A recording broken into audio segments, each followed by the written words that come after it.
Okay, welcome back to my YouTube channel. ഞാൻ പറയാൻ വേണ്ടി പോണത് ഒരു മലയാള സിനിമയുടെ റിവ്യൂ ആണ് പറയാൻ വേണ്ടി പോകുന്നത്. വടക്കൻ എന്നാണ് ആ സിനിമയുടെ പേര്. ഈ സിനിമയും ഈ ടൈറ്റിലും തമ്മിൽ യാതൊരുവിധ ബന്ധം എന്നുള്ളതാണ് ഏറ്റവും ആദ്യം പറയേണ്ട ഒരു കാര്യം. പിന്നെ കുറച്ച് നാൾക്ക് മുന്നേ തമിഴിൽ ഒരു പാരാനോർമൽ ആക്ടിവിറ്റി അത് റിയലായിട്ട് നടക്കുകയും ഒരു 6-7 പേരെ കാണാതെ പോയ ഒരു സിനിമയെ പറ്റി ഞാനിങ്ങനെ കേൾക്കുകയും ചെയ്തായിരുന്നു. ഇതേ ജോണലാണ് ഈ സിനിമ വന്നിരിക്കുന്നത്. അപ്പോൾ ആ ഒരു കാര്യം വെച്ച് ഇതും തമ്മിൽ ഒരു കണക്ഷൻ ഉണ്ടെന്ന് എനിക്ക് തോന്നിപ്പോയി. അതായത് ഇതും അങ്ങനെയാണ്, ഒരു ഹോണ്ടഡ് ഹൗസിലേക്ക് ഒരു റിയാലിറ്റി ഷോ പരമായിട്ട് കുറച്ച് ആൾക്കാരൊക്കെ പോകുന്നതും അവർ ഡെത്ത് ചെയ്യുന്നതും ഒരാൾ രക്ഷപ്പെടുന്നതും അതന്വേഷിക്കാൻ വേണ്ടി ഒരു ഗോസ്റ്റ് ഹണ്ടറായിട്ടുള്ള ഒരാൾ വരികയും ആ വീട്ടിൽ പോയും അവർക്ക് ഇതിനകത്തെ കുറച്ച് കാര്യങ്ങളൊക്കെ സംഭവിക്കുക. ഇതൊക്കെയാണ് തീമെന്ന് പറയുന്നത്. ഒരു ഫ്ലാഷ് ബാക്കൊക്കെ ഉണ്ട്.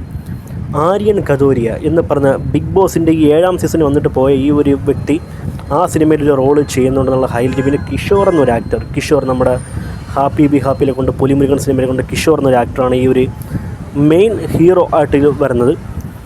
പിന്നെ മെറിൻ എന്നൊരു ആക്ട്രസ് ഉണ്ട്, മലയാള സിനിമയിലുള്ളതാണ്. പിന്നെ പഴയ നമ്മുടെ സ്റ്റാർ സിംഗറൊക്കെ അവതരിപ്പിച്ച ഒരു ആങ്കർ ഉണ്ടായിരുന്നു. ആ പെൺകുട്ടീനെ പറ്റി പറഞ്ഞു കഴിഞ്ഞാൽ ആ പെൺകുട്ടി അങ്ങനെ വന്നിരുന്ന് വർഷങ്ങൾക്ക് ശേഷം ഇപ്പം അങ്ങനെ പണ്ടാണെങ്കിൽ ഒരു കിസ്മത്ത് എന്നൊരു സിനിമ ചെയ്തായിരുന്നു.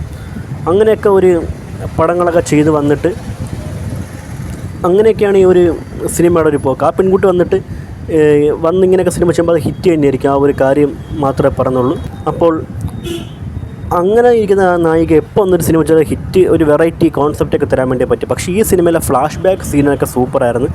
പിന്നെ സ്ക്രിപ്റ്റ് വർക്കാണ് ഇതിനകത്ത് മെയിനായിട്ടൊരു പ്രശ്നം എന്ന് വെച്ച് കഴിഞ്ഞാൽ ഒരേ ലൂപ്പിൽ ഇങ്ങനെ കറങ്ങി മുന്നോട്ട് പോകുന്നില്ല. ഗോസ്റ്റ് പറഞ്ഞ സീനെ കണ്ട് നമുക്ക് ഇതെന്താണ് ഇങ്ങനെ തോന്നിയപ്പോൾ ഒരു നീട്ടമില്ല, ഒരേ ഇതിൽ കിടന്ന് ഇങ്ങനെ കറങ്ങണം. പിന്നെ കുറേ കണ്ടു പറഞ്ഞ കുറേ ക്ലീഷേ കാര്യങ്ങളും, പിന്നെ ഫസ്റ്റ് ഹാഫും കഴിഞ്ഞ് സെക്കൻഡ് ഹാഫിൽ എത്തുമ്പോൾ പച്ചത്തെറിയും ഡബിൾ മീനിങ്ങും ഒക്കെ ഒരുപാട് ഓപ്പണായിട്ട് തന്നെ പറയുന്നുണ്ട്. അതൊക്കെ ഒന്ന് ശ്രദ്ധിച്ചുകൊണ്ട് സിനിമ കാണേണ്ട. പിന്നെ പടം കണ്ടു കഴിഞ്ഞിട്ട് വലിയ ഗുണമൊന്നും എനിക്ക് തോന്നുന്നില്ല.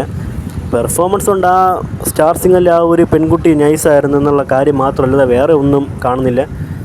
ഒരു എന്തൊക്കെയോ പ്രതീക്ഷിച്ചിട്ടൊന്നും കിട്ടാതെ പോയൊരു കണക്കാണ് എനിക്ക് തോന്നിയത്.